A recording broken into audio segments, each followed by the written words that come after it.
Eh bien bonjour, nous allons travailler aujourd'hui sur un nouveau mode de programmation, à savoir la programmation dite événementielle. Jusqu'à maintenant, on a travaillé sur des projets consoles qui traduisaient bien la programmation dite procédurale. Alors, la différence majeure qu'il y a entre la programmation événementielle et la programmation procédurale, c'est simplement l'ordre d'exécution des instructions. Dans la programmation procédurale, celle que l'on a étudiée jusqu'à maintenant, à la lecture même du programme, on était capable de savoir en fait ce qui allait se passer. Et surtout, quelles instructions allaient être exécutées, quels tests allaient être faits, etc. Dans la programmation événementielle, c'est beaucoup plus compliqué, tout simplement parce qu'on va programmer l'application pour qu'elle réagisse à des événements, mais on ne sait pas, a priori, dans quel ordre vont s'exécuter ces ordres. Et c'est là toute la difficulté de ce type de programmation. Alors pour vous expliquer ça, on va déjà travailler sur l'environnement, donc vous expliquer en fait comment est bâti l'environnement de travail. Donc on va créer un nouveau projet, mais désormais au lieu de travailler sur une application console, on va travailler sur les applications Windows Form. Quand il va me donner la main,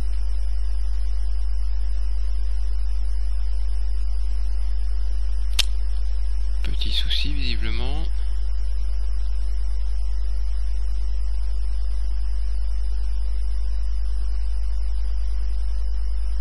Voilà, bon, je sais pas pourquoi c'était un peu long aujourd'hui. Donc on va travailler avec ce type de projet là. On verra que les applications WPF, ça, etc. et celui-là notamment sont dans la même lignée. Ici vous retrouvez naturellement la même chose, donc on va mettre démo. On va mettre ma première application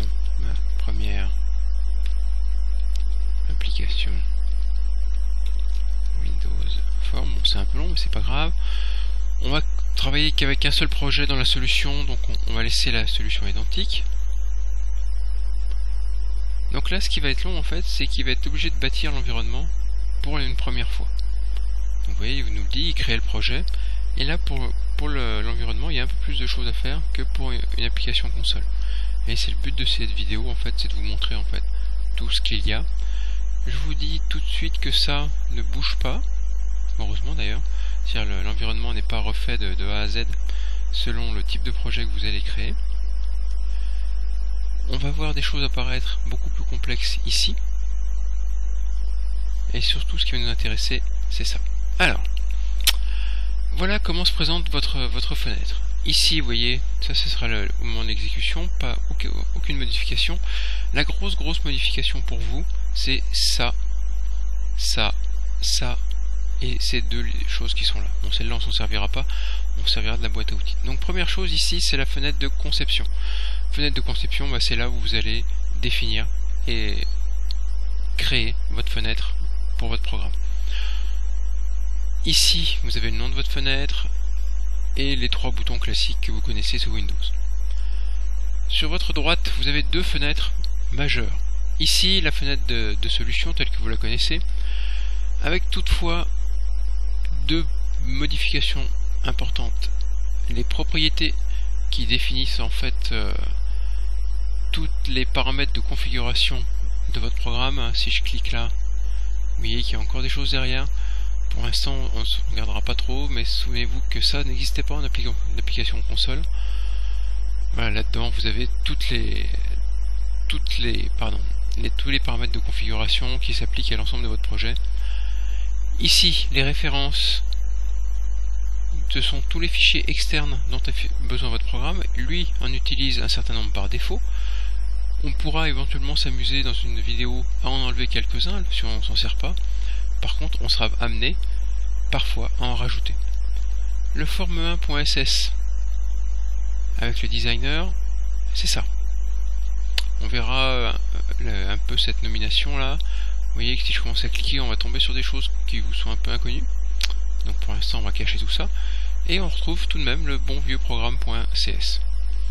Ce qui est important de comprendre, c'est que vous avez d'un côté votre interface de programmation et de l'autre côté le programme en lui-même. Chose tout à fait nouvelle et majeure dans la programmation événementielle, c'est la boîte à outils ici. Si je clique dessus, première chose qu'il vous fait, donc ça on l'aura qu'une seule fois, on l'aura normalement que dans cette diapo là, hein. C'est-à-dire que pour lui ça c'est totalement nouveau, et donc il va créer entièrement la boîte à outils. D'ailleurs vous voyez, il nous dit initialisation. Bon là j'ai absolument pas la main, j'aurais peut-être dû faire ça au moins une fois. Donc voilà, là ça va être un petit peu long. Je vous rappelle ce que j'avais dit dans une diapo, une des toutes premières vidéos que j'avais faite, qui est de dire que si vous travaillez en réseau, évitez de changer. C'est un peu bête ce que je vais vous dire, mais évitez de changer trop souvent de place, de machine surtout, tout simplement parce qu'à chaque fois il va vous découvrir. Visual Studio va dire bah tiens, c'est pas mon utilisateur de la dernière fois, est-ce que je le connais, oui, non. Et s'il ne vous connaît pas, et ben il va recréer à chaque fois tout ce que vous faites là. Voilà. Bon là ça va relativement vite, hein, ça m'a pris 1 minute, mais c'est toujours un peu dommage d'attendre. On va punaiser pour histoire d'avoir tout. Les sources de données, donc je fais l'impasse dessus volontairement. On verra ça plus tard lorsqu'on travaillera avec des données externes.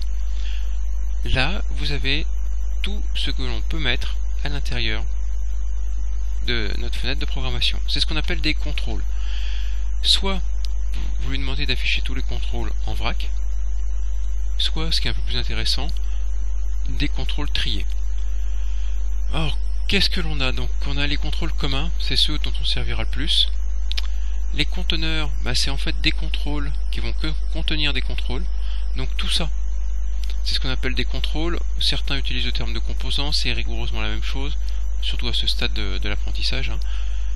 Alors, les données permettent d'accéder aux données externes type SQL. Le composant, c'est des choses qui nous permettront d'aller travailler sur des choses un peu plus pointues. Les contrôles d'impression, des boîtes de dialogue pour créer des rapports d'impression, pour travailler avec du WPF, on verra ça plus tard, et en général il n'y a rien. Voilà. Alors, je vous ai toujours pas expliqué cette fenêtre là, je vais vous la montrer simplement. On va poser par exemple simplement un bouton. Pour mettre un composant dans votre fenêtre, vous cliquez sur le composant et vous le faites glisser dans votre interface, et dans votre interface vous lâchez. En gros vous faites un bête glisser déplacer. Et regardez ce qui est apparu ici dans ma fenêtre propriété. Alors ça j'en parle pas, hein, Team Explorer. Là il m'a créé des petites choses, ça ne m'intéresse pas. Mon ordi a un peu de mal ce matin, j'ai l'impression. Voilà, si je clique sur mon bouton qui s'appelle, où il y a marqué button 1, j'obtiens ici une fenêtre avec plein d'informations sur ce bouton. Ces informations portent un nom, ce sont des propriétés. Vous avez deux formes possibles d'affichage.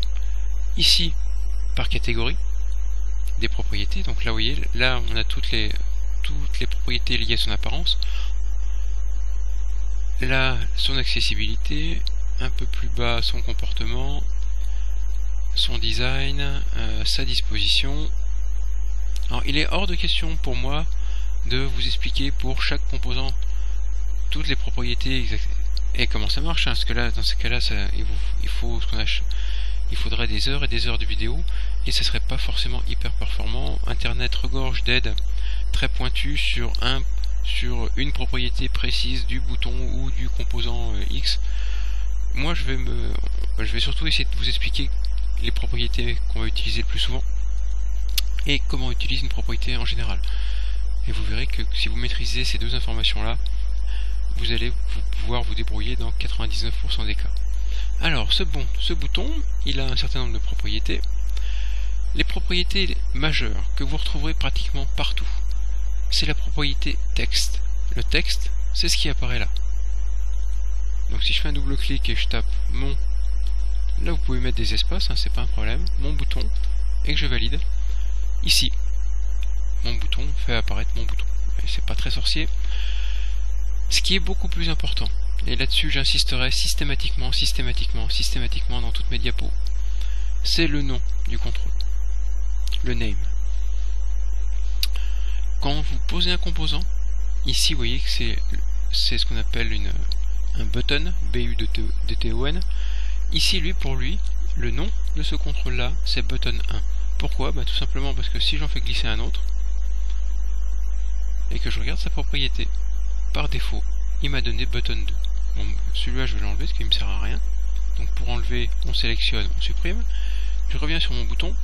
Alors vous imaginez bien que quand on va commencer à faire des interfaces un peu complexes avec beaucoup d'informations, on ne pourra pas s'amuser et on ne pourra pas travailler avec les noms par défaut. Parce que si vous avez 5 ou 6 boutons, vous aurez button 1, button 2, button 3, button 4, button 5, button 6. Si vous avez différents contrôles là, vous allez avoir des 1, 2, 3, 4, 5. Et très vite, votre interface sera improgrammable. Tout simplement parce que dans le code qui est derrière, vous serez incapable de savoir à quoi vous faites référence. Ici, je vais mettre... alors, comment nommer les composants? Microsoft préconise une certaine nomenclature que je vous encourage à suivre, qui est relativement simple. Les 3 premières lettres présentent le type du composant et la suite est libre et permet de préciser en fait le rôle du composant, son nom ou des choses comme ça. Pour bouton, c'est assez facile, c'est BTN. Donc ça, je crois que vous l'avez dans une de vos fiches, BTN. Alors après, soit un tiret bas, soit un tiret bas, mon bouton, mon premier bouton, tiens par exemple, histoire de différencier. Donc là, j'ai mis exprès mon premier bouton pour vous différencier le texte du contenu. Ici, différents éléments, sa couleur. On aura l'occasion de travailler avec enable, qui veut dire est-ce que le bouton est actif ou pas. Donc vous voyez que par défaut le bouton est actif. Si je le passe à false, le bouton ici va se griser et ne sera pas accessible. Quoi d'autre d'important? A priori pas grand chose. Si il y a le visible, qui veut dire que est-ce que le bouton est vu ou pas. Alors voilà, ici j'ai donc écrit, et vous voyez, sans un bout de code, sans rien, une première application. Chose importante également, et j'en terminerai là-dessus pour aujourd'hui, pour cette vidéo, ici vous avez la barre avec forme 1. Pourquoi? Tout simplement parce que cette fenêtre là que j'ai pu dimensionner comme je veux, c'est lui-même un composant.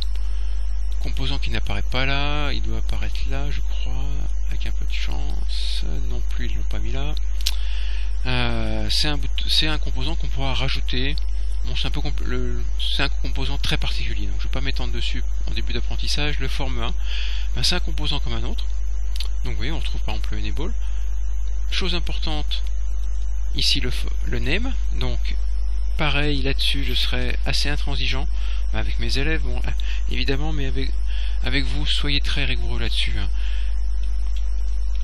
Vous avez, même si vous avez qu'un seul formulaire, prenez l'habitude de le nommer. Donc moi, j'appelle FRM principal. Ici, ça doit être la zone texte normalement de mon composant. Voilà, forme 1.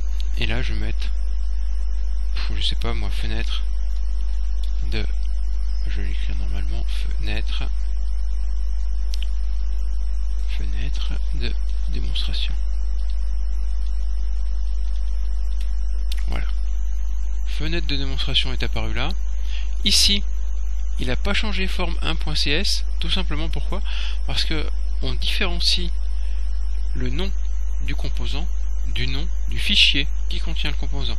Le forme 1.cs en fait, c'est le nom du fichier qui contient. Vous voyez, donc le forme 1.cs contient le FRM principal.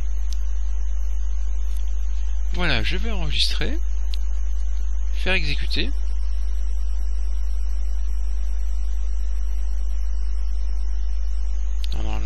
Normalement, oui, vous inquiétez pas, hein, c'est pareil, c'est la première fois, donc c'est toujours un petit peu long. Voilà, alors regardez, il m'a créé en fait une fenêtre de démonstration avec un bouton superbe au milieu là, hein, ce que je lui ai demandé de faire ici. Mais si je clique sur mon bouton, vous voyez qu'il change un petit peu de couleur, mais il ne se passe strictement rien. Et pour fermer, j'ai pas d'autre choix que d'appuyer sur ma croix rouge. Alors pourquoi? Tout simplement parce que je n'ai pas dit à mon programme ce qu'il doit faire quand je clique sur mon bouton. Je lui ai laissé ça. Alors ça, c'est quelque chose à proscrire, hein, je vous le dis tout de suite. Bon, là, la vidéo va bientôt se terminer, donc on va pas le faire maintenant. Mais ça c'est une fermeture d'urgence, alors que vous pouvez choisir de laisser ou pas. mais c'est en général à éviter, tout simplement parce que quand vous travaillez avec des bases de données ou des fichiers, il faut éviter que l'utilisateur puisse s'en aller quand il le souhaite. Ça peut être dangereux pour l'intégrité de vos données. Sur les petits programmes simples qu'on va faire au début, ça n'a absolument aucune importance, mais dans le monde professionnel, vous verrez très souvent ça qui a disparu. Mais après, je le répète, c'est un choix de programmation. Donc ici, dernière chose, il ne se passe rien, tout simplement, parce que là, je ne lui ai pas dit ce qu'il doit faire quand on clique. Et vous voyez, là, j'ai cliqué 2 fois sur mon bouton, et on tombe sur quelque chose de beaucoup plus mystérieux, que l'on expliquera dans une diapo suivante. Merci.